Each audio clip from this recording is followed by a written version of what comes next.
Hello दोस्तों। देखते हैं आज 27 दिसंबर में जो क्वेश्चन आया था ग्रुप डी में, उसमें देखते हैं आज क्या क्या पूछा गया है। तो पहला क्वेश्चन देखते हैं, 2025 में तंबाकू निषेध दिवस कब मनाया गया? तो ये मनाया गया कब? 31 दिसंबर को। कब मनाया गया? तो 31 दिसंबर को। इसका कुछ इम्पोर्टेंट पॉइंट देख लेते हैं। तो ये विश्व स्वास्थ्य संगठन द्वारा हर साल 31 मई को मनाया जाता है।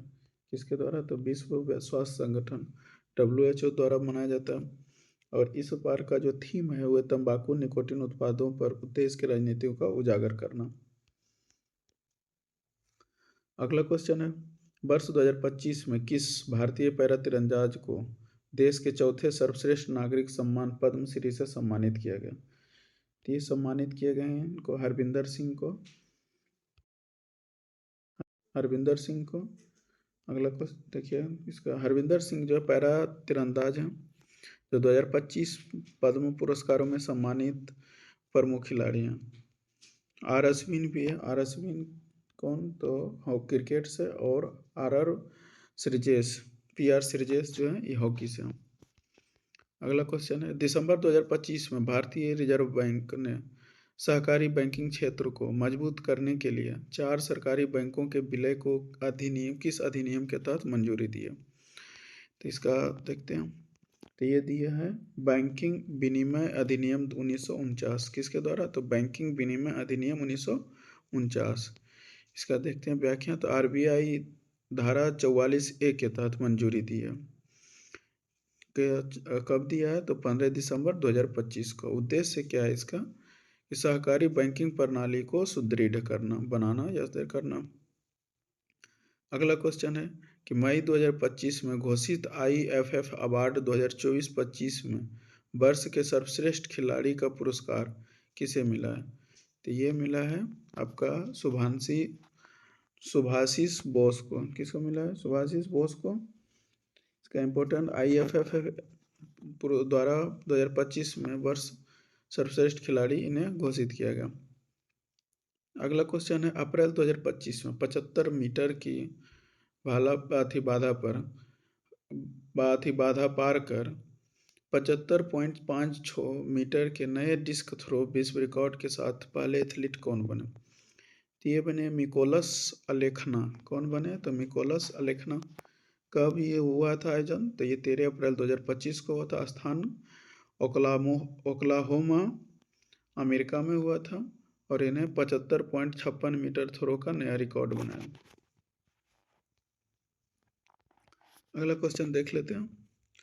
तो अगला क्वेश्चन है, जून 2025 में आयोजित ताइवान एथलेटिक ओपन 2025 में भारत ने कुल कितने पदक जीतकर पदक तालिका में शीर्ष स्थान प्राप्त किया? तो ये पदक तालिका ये टोटल 16 और किसमें, यानी कि और उसके बाद 16, जिसमें है कि ये 12 स्वर्ण पदक और 3 रजत और 1 कांस्य। अगला क्वेश्चन है कि सितंबर 2025 में वायु प्रदूषण से निपटने के लिए क्लाउड सीडिंग के परीक्षण शुरू करने हेतु घोषणा किस राज्य या केंद्र शासित प्रदेश सरकार ने की है? तो ये की है दिल्ली। अभी ये जो क्लाउड सीडिंग जो हुआ था, जो कि अनसक्सेसफुल रहा था, अभी 1-2 महीना पहले जो न्यूज आया था। अगला क्वेश्चन है, अक्टूबर 2025 में गृह मंत्रालय के तहत Indian cyber crime coordination centre 14C द्वारा साइबर सुरक्षा के नए नेशनल ब्रांड एम्बेसडर के रूप में किसे नियुक्त किया गया? तो ये नियुक्त किया गया किसे? तो रश्मिका मंदाना जी को। उद्देश्य क्या है इसका? साइबर अपराधों के प्रति जन जागरूकता। अगला क्वेश्चन है, सितंबर 2025 में global capability centre GCC policy लागू कर अगले 5 वर्षों में 1000 नए GCC स्थापित करने वाला भारत का पहला कौन सा राज्य बना? तो ये बना है कौन सा? तो ये बना है महाराष्ट्र। लॉन्च कब किया गया? 30 सितंबर 2025 को। लक्ष्य 5 वर्षों में 1000 GCC और अनुमानित निवेश किया है 50,000 करोड़ प्लस। तो अगला क्वेश्चन देखते हैं, जुलाई 2025 में DRDO ने सतह से सतह मार करने वाली प्रलय मिसाइल का सफल परीक्षण किस द्वीप से किया गया? तो DRDO का ये सब जो मिसाइल होता है वो APJ अब्दुल कलाम से ही करता है अधिकतर। तिथि है 28 से 29 जुलाई 2025। स्थान जो है एपीजे अब्दुल कलाम द्वीप जो है उड़ीसा के तट पर है। और मिसाइल जो है कम दूरी का सतह से सतह और अर्ध बैलिस्टिक मिसाइल है। तो इसका अगला क्वेश्चन देख लेते हैं। वर्ष 2025 में राष्ट्रीय सुरक्षा सलाहकार अजीत डोभाल ने किस राष्ट्रीय सम्मेलन में विश्व समुदाय से आतंकवाद के खिलाफ दोहरे मापदंड छोड़ने का आह्वान किया और ऑपरेशन सिंदूर की सफलता की जानकारी दी? तो ये दिया था संघाई सहयोग संगठन सुरक्षा परिषद के बैठक में। अब इसका देख लेते हैं मुख्य पॉइंट क्या है।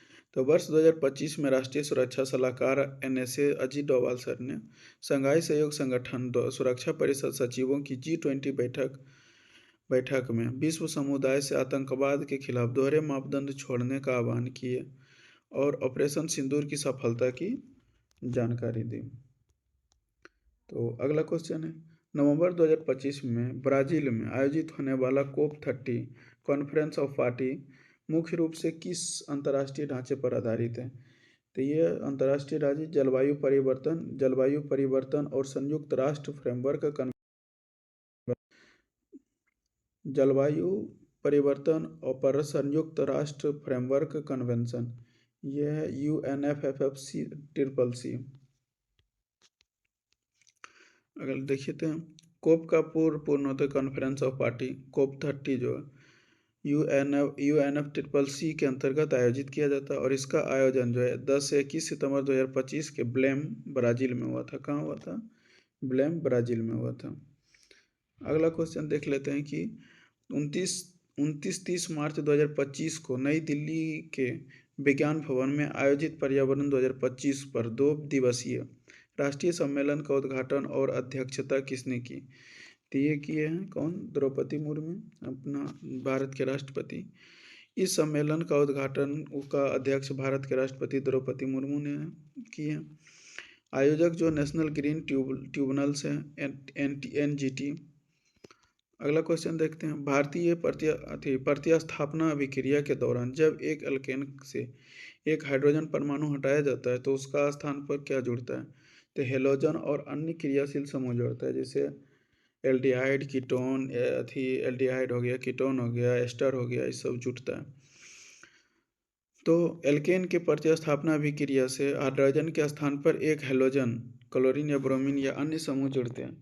यह अभिक्रिया सामान्यतः UV अल्ट्रावायलेट प्रकाश की उपस्थिति में होती है, जैसे CH4 + Cl2 अल्ट्रावायलेट रे में तो CH3Cl + HCl का निर्माण किया। अगला क्वेश्चन है, मनुष्य में बच्चे का लिंग निर्धारण मुख्य रूप से किसके गुणसूत्र द्वारा किया जाता है? तो ये रिपीटेड क्वेश्चन है, पहले भी आ चुका है। तो ये पिता के गुणसूत्र के द्वारा, क्योंकि फादर के गुणसूत्र में जो है XY होता है और मदर के गुणसूत्र में XX होता है।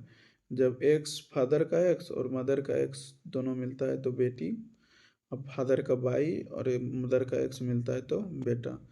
तो लिंग जो है बच्चा का जो लिंग निर्धारण है तो पिता के गुणसूत्र पर डिपेंड करता है। वर्ष 2025 में ATP मास्टर 1000 का मैच जीतने वाला इतिहास के सबसे उम्रदराज खिलाड़ी कौन है? तो ये रोहन बोपन्ना सर है। कौन? रोहन बोपन्ना। वर्ष 2025 में ATP मास्टर 1000 का मैच जीतने वाले इतिहास के सबसे उम्रदराज खिलाड़ी बने भारतीय टेनिस खिलाड़ी रोहन बोपन्ना। उन्हें 45 वर्ष हो गया, जो 45 वर्ष का और 1 महीने की उम्र में मोंटे कार्लो मास्टर्स के 1000 मैच जीतकर यह रिकॉर्ड बनाया। अरे क्या है, एक उत्तल दर्पण के लिए यदि वस्तु की दूरी 40 सेंटीमीटर और प्रतिबिंब की दूरी 30 सेंटीमीटर हो तो आवर्धन क्या होगा? देखिए, आवर्धन बराबर होता है -V/U, यानी कि प्रतिबिंब की दूरी बटे वस्तु की दूरी। तो देखिए, वस्तु की दूरी कितना 40 और प्रतिबिंब की दूरी कितना 30 दिया हुआ। तो देख लेते हैं, पहले उत्तल दर्पण बनाते हैं। तो उत्तल दर्पण का क्या होता है? उत्तल दर्पण का जो है, पहले देखिए, उत्तल दर्पण का जो वस्तु की दूरी होता है वस्तु यानी कि वस्तु का दूरी जो होता है भी, वो प्रतिबिंब की दूरी जो होता है वो प्लस में होता है, और वस्तु की दूरी यानी कि माइनस में होता है, भी जो है माइनस में होता है तो 40। और वो आवर्धन क्या होता है, माइनस भी बटे यू। तो देखिए माइनस भी बटे यू, तो भी कितना है 30, तो 30 बटे कितना हो जाएगा -40, और ये इधर माइनस, तो ये माइनस प्लस, अब इसको काटिएगा तो 0.75 आ जाएगा, ये आंसर रहा। और ये क्या दिखाता है, ये प्रतिबिंब जो है, प्रतिबिंब आभासी, सीधा और वस्तु से छोटा, क्योंकि वस्तु से छोटा अगर एक होता है तो वस्तु के बराबर, एक से बड़ा तो वस्तु से बड़ा, और एक से कम तो वस्तु से छोटा। और प्रतिबिंब की दूरी क्या है, प्रतिबिंब की दूरी, तो प्रतिबिंब की दूरी जो है वस्तु यानी कि ये क्या है, प्रतिबिंब बनाएगा तो आभासी, सीधा और वस्तु से छोटा। 1000 केवी विद्युत शक्ति वाले उपकरण को 1 घंटे का उपयोग किया जाता है तो क्या होगा, तो ये होता है ई बराबर था PT, अब मल्टीप्लाई कर दीजिए PT, तो 1000 के भी हो जाएगा। निषेचन के दौरान दोनों जनकों से आए अगुणित गुणसूत्रों के सेट से के मिलाकर एक पूर्ण द्विगुणित सेट बनाने से जिस नवगठित कोशिका का निर्माण होता है उसे क्या कहा जाता है, तो ये युग्मनज कहा जाता है। क्या कहा जाता है, युग्मनज। देखते हैं आगे, जैसे कि यहाँ पे जैसे कि देखिए ये है एग और ये है न्यूक्लियस। अब यहाँ पे होगा, यहाँ पे क्या होगा, जब ये अथी निकलेगा ओवरी से, जब निकलेगा तो यहाँ निषेचन होगा, और निषेचन होगा तो यहाँ पे अब फिर दूसरा यानी कि स्टेप तीसरा में क्या होगा, अथी डिवाइड होगा, 2 कोशिका बनेगा, फिर यहाँ पे दो कोशिका का 4 कोशिका, 4 कोशिका का 16 कोशिका, और फिर जो है यहाँ पे आके गर्भाशय में जो आके यथी होगा, यानी कि प्रत्यारोपण होता है। निषेचन के समय नर युग्मक और मादा युग्मक से आए निषेचन, नर युग्मक शुक्राणु और मादा अथी अंडाणु से होता है निषेचन, दोनों फ्लोपियन ट्यूब में। तो अगुणित गुणसूत्रों के 2 सेट आपस में मिलते हैं, इसके मिलन से पूर्ण द्विगुणित गुणसूत्रों का निर्माण होता है, नया कोशिका ढांचा बनाता है। इस पहली नवगठित कोशिका को युग्मनज कहा जाता है, यही आगे चलकर भ्रूण और शिशु का नया जीवन बनाती है। अगला क्वेश्चन है कि उत्तल दर्पण में यदि प्रकाश का किरण मुख अक्ष के समानांतर आपतित होती है तो प्रवर्तन के बाद वह किस बिंदु पर आती हुई प्रतीत होता है, तो देख लेते हैं। देखिए यहाँ पे क्या ये है, ये देख लेते हैं, ये उत्तल दर्पण है, क्या है ये उत्तल दर्पण है। अब क्या बोला कि मुख अक्ष के समानांतर, तो देखिए ये है अरे ये है उत्तल दर्पण, ये है अथी पोल जो होता है मुख अक्ष, ये देखिए ऑब्जेक्ट है यहाँ पे, या मुख अक्ष के समांतर जब अथी होता है तो ये यानी कि यहाँ पे मुख फोकस पे प्रतीत होता है, फोकस पे ये जो है यहाँ पे फोकस यहाँ पे अपना प्रतीत होता है मिलते हुए। जब मुख अक्ष के समांतर कोई प्रकाश किसकी किरण उत्तल दर्पण से आपतित होती है तो परावर्तन के बाद दर्पण के पीछे स्थित फोकस से आती हुई प्रतीत होती है। उत्तल दर्पण एक अभिसारी डाइवर्जिंग है, होता है डाइवर्जिंग मिरर है, क्या है डाइवर्जिंग मिरर है, और परिवर्तित किरणों वास्तव में एक बिंदु पर नहीं मिलती बल्कि फैल जाती है। इन किरणों के पीछे की ओर बढ़ाने पर फोकस पर मिलती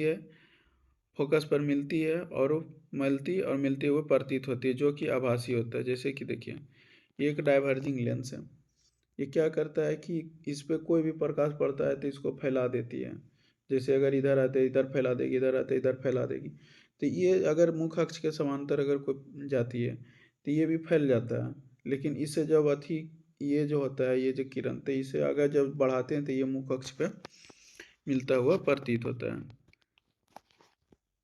अगला क्वेश्चन देख लेते हैं। पादप कोशिका और जंतु कोशिका के बीच मुख्य संरचनात्मक अंतर के संबंध में निम्नलिखित में से कौन सा कथन सही है, तो ये देख लेते हैं। देखियो ये है एनिमल सेल और ये प्लांट सेल। एनिमल सेल में ये लाइसोसोम, देखिए ये लाइसोसोम है, तो यहाँ इसमें भी लाइसोसोम है, वैक्यूल्स है, ये देखिए यहाँ इसमें भी वैक्यूल्स, लेकिन क्या होता है कि इसमें जो वैक्यूल्स हैं, प्लांट सेल में वैक्यूल्स बहुत बड़ा होता है, रसधानी जो बोलते हैं, और एनिमल सेल में एक छोटू सा होता है वैक्यूल्स। सेल मेम्ब्रेन, तो सेल मेम्ब्रेन इसमें भी होता है। कार्टिलेज, तो इसमें भी हो, इसमें देखिए लाइसोसोम है। इसमें क्या होता है, एक अथी होता है क्लोरोप्लास्ट, तो क्लोरोप्लास्ट जो है इसमें एनिमल सेल में नहीं होता है। क्या होता है, क्लोरोप्लास्ट सिर्फ इसी में होता है। लेकिन इसमें जो क्लोरोप्लास्ट, तो पादप कोशिका में कोशिका भित्ति और क्लोरोप्लास्ट उपस्थित रहता है, जबकि जंतु कोशिका में ये नहीं होता है। कोशिका भित्ति जो है केवल पादप कोशिका में पाई जाती है, जंतु कोशिका में अनुपस्थित रहता है। क्लोरोप्लास्ट भी पादप कोशिका में पाया जाता है, जंतु कोशिका में नहीं पाया जाता है। प्रकाश संश्लेषण के लिए आवश्यक केवल पादप कोशिका में ही उपस्थित होता है। रिक्तिका, पादप कोशिका में बड़ी केंद्रित रिक्तिका होता है। पादप कोशिका में क्या होता है, रिक्तिका बड़ा होता है। बड़ा इसलिए होता है कि उसमें खनिज पदार्थ को जो है स्टोर करके रखता है। और जंतु कोशिका में यह कोशिका जो है बहुत छोटा रहता है और यह अनुपस्थित भी रहता है। इसी कारण से देख लेते हैं क्या है, जैसे देखिए इसमें दिया हुआ 4 ऑप्शन, तो क्या है, पादप कोशिका इसमें दिया, पादप कोशिका की रिक्तिका बड़ी होती है, जंतु कोशिका की रिक्तिका छोटी होती है। छोटी या तो नहीं भी होता है। इसका देखिए संक्षिप्त तुलना है। कोशिका भित्ति पादप कोशिका में उपस्थित रहता है, इसमें उपस्थित रहता है। क्लोरोप्लास्ट पादप कोशिका में उपस्थित रहता है, इसमें अनुपस्थित रहता है। रिक्तिका इसमें बड़ी रहती है, इसमें छोटी या नहीं भी रहती। आकार जो है ये सामान्य रहता है, और ये आयताकार या गोला या आयताकार समान या गोलाकार होता है। अगला क्वेश्चन देखते हैं। राष्ट्रीय विकास कार्यक्रम द्वारा जारी मानव विकास सूचकांक रिपोर्ट में भारत का कौन सा स्थान है, तो भारत का स्थान 130वां। कितना है भारत का स्थान, तो भारत का स्थान 130वां। HDI रिपोर्ट में इसका जो स्कोर था वो मिला था 0.685। अगला क्वेश्चन है, न्यूटन के गुरुत्वाकर्षण नियम के अनुसार यदि पिंडों के बीच की दूरी दुगना कर दी जाए तो उसके बीच लगने वाला गुरुत्वाकर्षण बल क्या होगा। तो ये गुरुत्वाकर्षण बल क्या होगा, तो जैसे कि क्या होता है, जी बड़ी जी mm बटे r² होता है। और बोला क्या,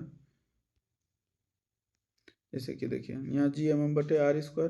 अब इसको अगर दुगना कर दिया जाए तो अथी क्या होगा, क्या क्वेश्चन, हाँ पिंडों के बीच की दूरी दुगना कर दी जाए तो जी mm r², तो r दुगना कर देते तो कितना हो जाएगा 4। तो गुरुत्वाकर्षण बल कितना हो जाएगा, तो 1/4। यानी कि जंतु के शरीर में उपकला ऊतक मुख्य रूप से क्या कार्य करता है, तो बाहरी सुरक्षा प्रदान करता है उपकला ऊतक।